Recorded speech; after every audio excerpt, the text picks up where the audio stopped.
Hello बच्चों, good morning. तो हमारा जो टॉपिक चल रहा था वो था तुल्यांकी भार। तो हमने देखा है कि हम क्षार के तुल्यांकी भार कैसे निकालते हैं, और आपने निकाले भी होंगे अच्छे से, कुछ प्रैक्टिस भी की होगी आपने।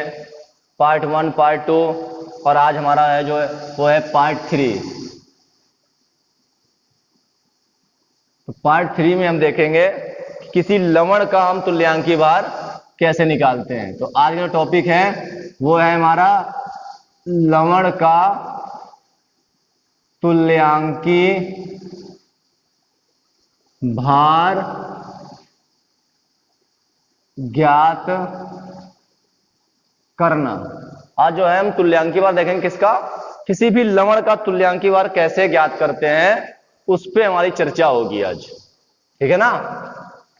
तो किसी भी लवण का तुल्यांकी भार निकालने के लिए सबसे सूत्र होना चाहिए। तो लवण का तुल्यांकी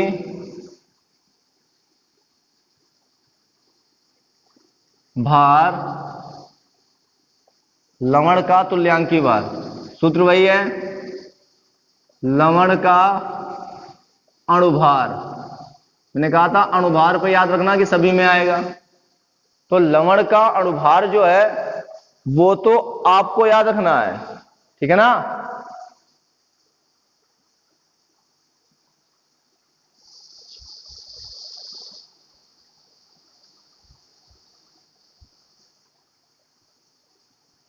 ठीक है ना। तो यहां पर जो है बटे में जो है मेन चीज याद रखना, total charge of cation. Total charge of cation Hindi में लिखेंगे इसको, हिंदी में रुक जाइए भैया, हिंदी में कुल धनायनों की संख्या। कुल धनायन, केवल लिखना कुल धनायन, कुल चार्ज, कुल धनायन कि उस पे धनायन कितना है, प्लस कितना है, वो हमें लिख देना है। ठीक है ना। तो लवण का तुल्यांकी भार निकालने के लिए लवण का अणुभार बटे लवण में जो धनायन है वो कितना है, कुल धनायन, लवण में उपस्थित कुल धनायन। बहुत बड़ी हिंदी जाती है इसलिए नहीं लिख रहा हूं। तो लवण में उपस्थित कुल धनायन, ये हमें ध्यान देना है। ठीक है ना। चलिए करते हैं कुछ बातें, मैं आपको पहले से क्लियर कर दूं कि धनायन क्या है। जैसे कि मान लीजिए हमारे पास में NaCl है, लवण है, जल में डालोगे Na प्लस देगा और Cl माइनस देगा। तो इसमें धनायन कितना है। वैसे तो आप यहाँ पर ऋणायन भी लिख सकते हैं, क्योंकि धनायन और ऋणायन की संख्या बराबर होगी। एक लेना, धनायन लीजिए या ऋणायन लीजिए, एक लेना, बराबर होती है। देखिए धनायन कितना है, एक। ऋणायन कितना है, एक। माइनस प्लस जितना है वही देखना है आपको। जैसे कि मैं ले लूं Na2CO3, तो ये बनाएगा 2Na प्लस और CO3 2 माइनस। तो बताओ धनायन कितना है यहाँ पे। देखो कितने प्लस है, 2 एक कम 2 प्लस। ऋणायन कितना है, 2 माइनस है, बराबर है ना धनायन और ऋणायन की संख्या। और देख लीजिए AlCl3, ठीक है। तो Al3 प्लस और 3Cl माइनस। तो धनायन कितना हुआ हमारा, धनायन हुआ हमारा 3, ऋणायन कितना हुआ, कितने माइनस है, 3। तो जितना प्लस होगा उतना ही माइनस होगा। ठीक है ना। तो चाहे धनायन लिखे बटे में कुल धनायन और चाहे बटे में कुल ऋणायन लिखे, मतलब वही उसका आता है। ठीक है ना। तो धनायन और ऋणायन तो मैंने निकालना सिखा दिया आपको। चलिए करते हैं एग्जाम्पल, इसके एग्जाम्पल देखते हैं और कुछ बातें डिसाइड करते हैं। एग्जाम्पल नंबर 1, Na2 CO3 का तुल्यांकी भार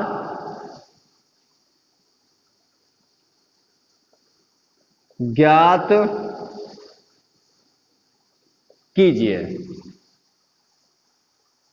ठीक है, चलिए इसको मिटा देते हैं।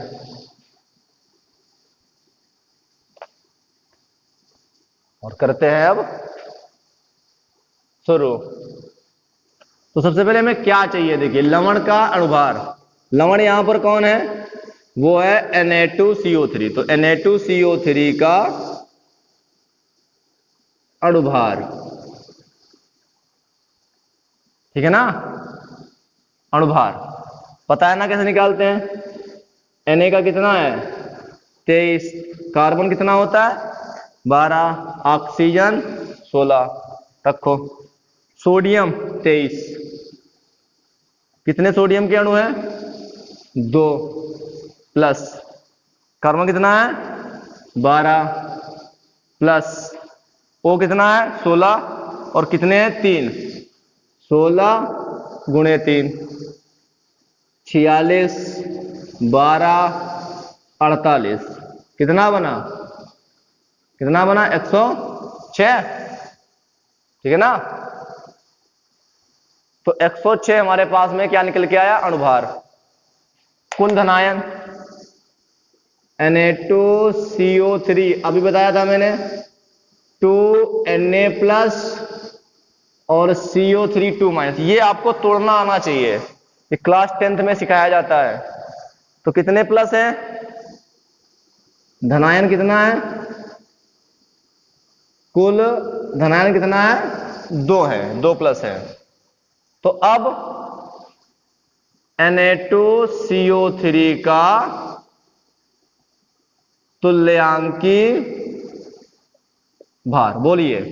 अणुभार कितना है 106 और धनायन कितने हैं 2। तो 106 बटे 2, 2 पंचे 10, 2 तिया 6, मतलब 53 आएगा इसका तुल्यांकी भार, 53। Na2CO3 का जो तुल्यांकी भार है वो कितना है 53 है। देख लीजिए, ये सब गुणा भागे जोड़ घटाना है, आपको कितना तो करना आना चाहिए। नोट करिए फटाफट इसको।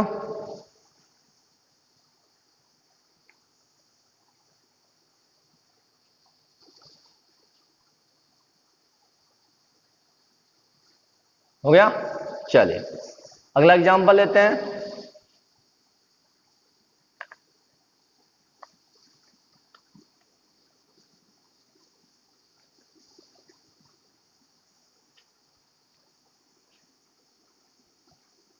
Na2SO4 का तुल्यांकी भार ज्ञात कीजिए।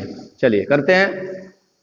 सबसे पहले Na2SO4 का अणुभार,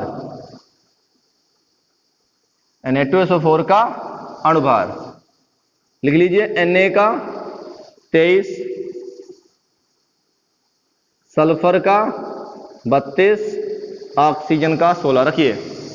सोडियम 23, कितने हैं सोडियम के अणु 2, अगले परमाणु पर प्लस, सल्फर का कितना है 32, कितने परमाणु है 1, फिर अगले परमाणु पे प्लस, ऑक्सीजन कितना है 16, कितने परमाणु है 4, गुणे में 4, बोलो 23 दूना 46, 32 और ये 64, ठीक है ना। इसको जोड़ो, कितना हो जाएगा 6 4 10, 2 12, ठीक है ना, और 6 3 9 13 और 1 14, ठीक है ना। चेक कर लेना एक बार। अब Na2SO4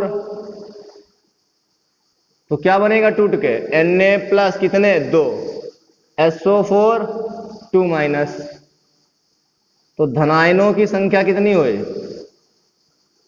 कुल धनायन कितने हुए, चेक करो कितने प्लस हैं, 2 एक कम 2। अब इसके बाद में Na2SO4 का तुल्यांकी भार, बोलो। और भार कितना है 142 और धनायन कितने हैं 2, 214, 2 एकम 2, कितना बना 71 बन गया हमारा। ठीक है 71 हो गया। चलिए इसको भी नोट कर लीजिए।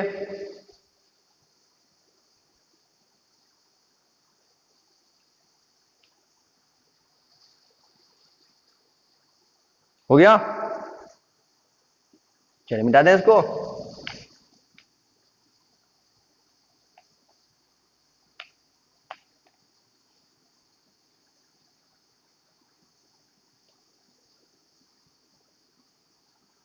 आगे देखिए अब अगला एग्जाम्पल नंबर 3, CaSO4 का तुल्यांकी भार ज्ञात कीजिए।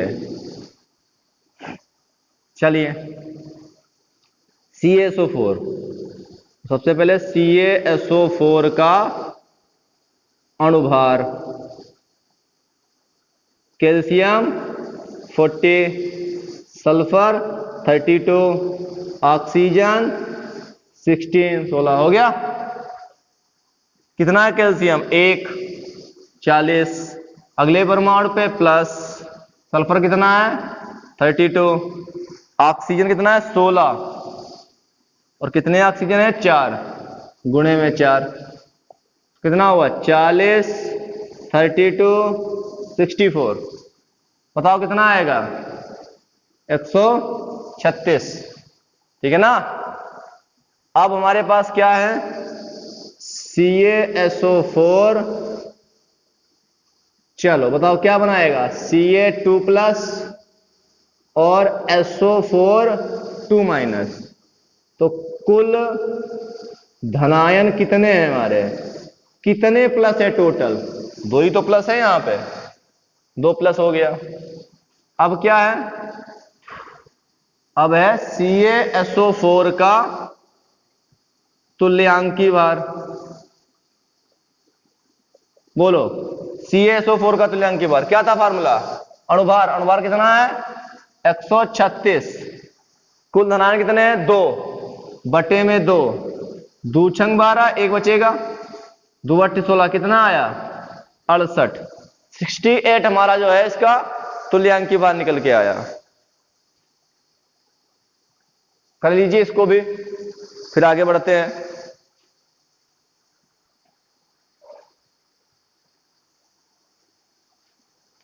कर लिया,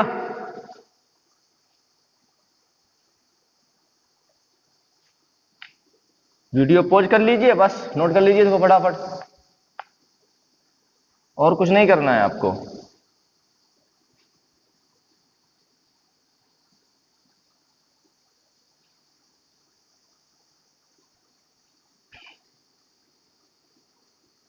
एल्युमिनियम सल्फेट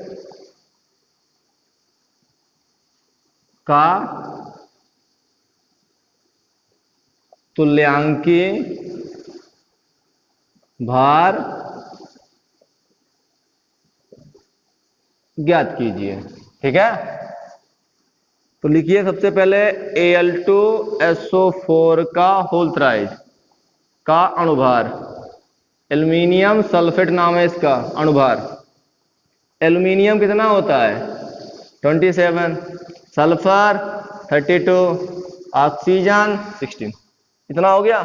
चलिए अब आते हैं अणुभार पे, 27 था, कितने थे 2, गुणे अगले परमाणु पे प्लस, सल्फर कितना है 32, गुणे में कितना है 3, 32 गुणे 3, प्लस ऑक्सीजन कितना है 16, गुणे में कितना है 4 और ये 3, 16 और 12, देख लो भैया 16 ये था, 4 3 12, टोटल 12 बनेगा वहां पे, 27 में कितना बनेगा 54, और यहां पे 96, और यहां पे आपका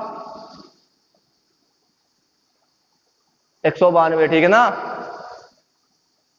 अब आगे आ जाए, इसको जोड़ लीजिए, 10, 150 हो जाएगा ये आपका, प्लस 192।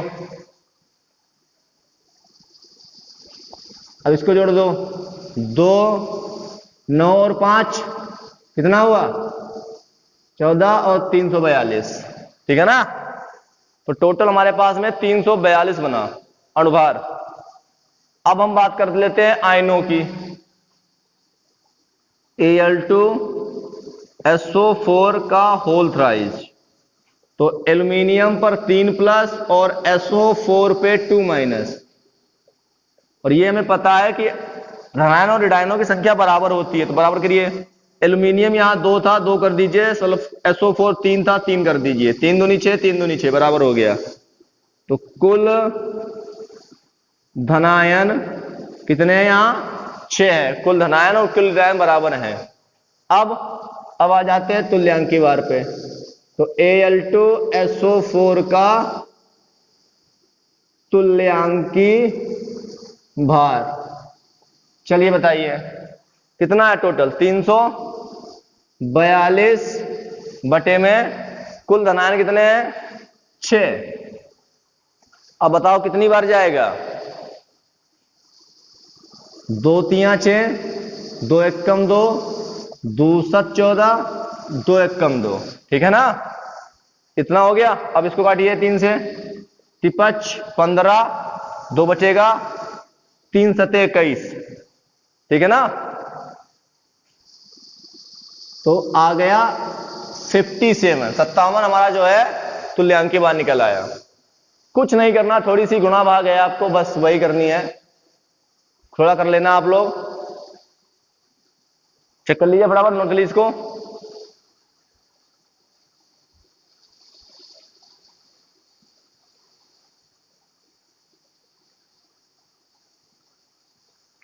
कर लिया,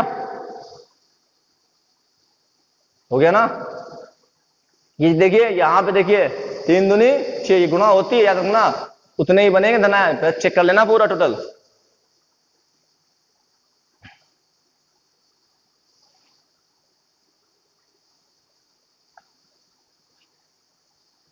अब तो निकाल लोगे ना सभी के,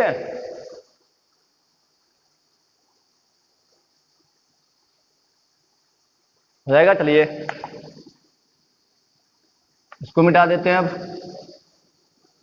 अब तो मुझे लगता है आपके समझ में आ गया कि कैसे क्या करना है ना। तो कुछ आप निकाल के दिखाओगे हमें, ठीक है ना। कुछ आप लोग जो है लिखना, ऐसे कोई भी सोच लेना दिमाग में अपने, और उसका निकाल के बताना मुझे। जैसे कि मान लीजिए मैंने ले लिया NaCl, इसका निकाल लीजिए, NaBr, इसको निकालिए। ऐसे निकाल के आप खुद देख लेना, ठीक है ना। जो भी आपके समझ में आए निकाल के देखना, और होमवर्क जो है सेंड करना, ठीक है ना।